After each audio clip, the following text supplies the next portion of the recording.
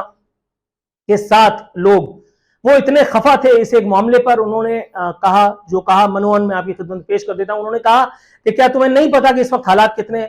Sensitive ہے؟ کیا تمہیں نہیں پتا کہ اس وقت مولانا کی شہادت کے بعد ہم پر کتنا پریشر ہے؟ کیا تمہیں نہیں پتا کہ ہمیں انویسٹیگیشن سے ہٹانے کے لیے کیا کیا کچھ کیا جا رہا ہے؟ ایک بات تو اور بھی ایسی خوفناک ہے کہ میں اس کا ذکر کرتے ہوئے بھی 2-3 دفعہ سوچ رہا ہوں، اور میرا خیال ہے کہ اس بات کو کرنا نہیں چاہیے ورنہ معاملہ شاید آگے پیچھے ہو جائے گا. میں کسی ڈر کے سبب ایسا نہیں کر رہا، لیکن میں فرسٹ ہینڈ نالج آپ کو بتا رہا ہوں. مولانا کا قتل اندرونی طور پر کیا گیا تھا. مولانا سمیع الحق کا قتل ہمارے اس ذریعے نے یہ بات انہی دنوں ہمیں کنفرم کر دی تھی. انہوں نے بتا دیا تھا کہ مولانا سمیع الحق کی شہادت اندرونی ملاپ کے بغیر کسی طور مطمئن نہیں تھی. یہ ممکن نہیں تھا کہ مولانا سمیع الحق جیسا آدمی، اتنا ہائی پروفائل آدمی، اس راولپنڈی بحریہ ٹاؤن کے اتنے ہائی پروفائل علاقے میں، اتنے سینسٹیو علاقے میں اپنے گھر میں اکیلا ہو، اس کی سیکیورٹی پر محافظ موجود نہ ہو، اور اس چیز کا فائدہ اٹھا کر کے کوئی گھر میں گھسے اور چھریوں کے پے در پے وار کر کے اور ان کو مار دے. چھریوں کے پے در پے وار مولانا جیسے یعنی بوڑھے بزرگ آدمی پر کیوں کیے گئے؟ اس کے پیچھے بھی ایک دلیل ہے. آپ کسی سائیکیٹرسٹ سے ملیں، آپ کسی سائیکیٹرسٹ سے بات کریں تو وہ آپ کو بتائے گا کہ اگر آپ کو اپنے دشمن کو اذیتناک موت دینی ہے، آپ کو اگر اس سے کسی قسم کا کوئی خوفناک طور پر کوئی بدلہ چکانا ہے، آپ کو اسے نشان عبرت بنانا ہے، تو باوجود طرح طرح کے ہتھیاروں کے، طرح طرح کی موت کی طریقہ کار کے موجودگی کے، آپ اس کو کس طریقے سے مارنا پسند کریں گے اگر آپ کو یہ اختیار دے دیا جائے؟ مولانا سمیع الحق کی یہ مضمون شہادت اپنے آپ میں کئی پیغام پنہا رکھتی ہے، کئی پیغام اس میں پوشیدہ ہیں جو سمجھ تو سب کو آ رہے ہیں، ہمارے مذہبی طبقے کو بھی سمجھ میں آ رہے ہیں، ہمارے انٹلیکچوئلز اور دانشوروں کو بھی سمجھ میں آ رہے ہیں،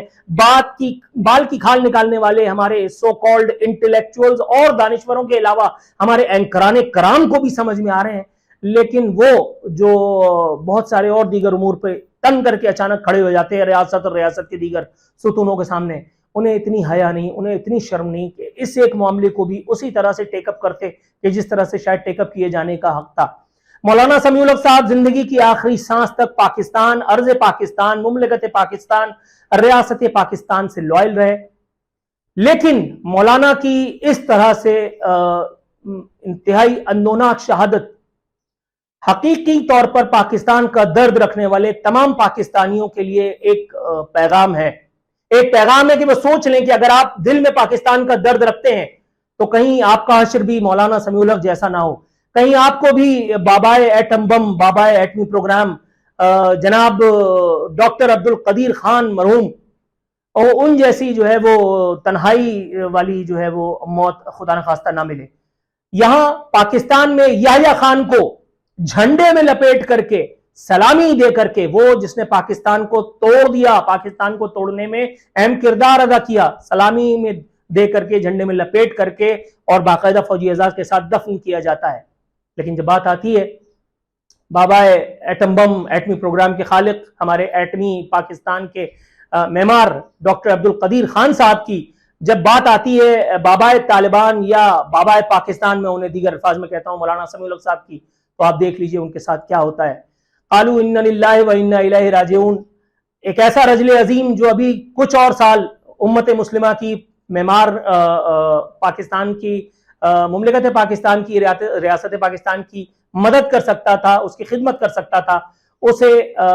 چند ہوس پرست درندوں نے اقتدار اور طاقت کے نشے میں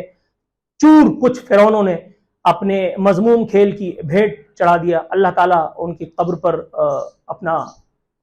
نور برسائے، پروردگار عالم ان کو جنت الفردوس میں اعلیٰ سے اعلیٰ مقام عطا فرمائے. اور جو لوگ بھی مولانا سمیع الحق صاحب کی شہادت کے ذمہ دار ہیں، اللہ تعالیٰ ان کو اس دنیا اور آخرت میں ذلیل و خوار کر دے، پروردگار عالم. فی امان اللہ.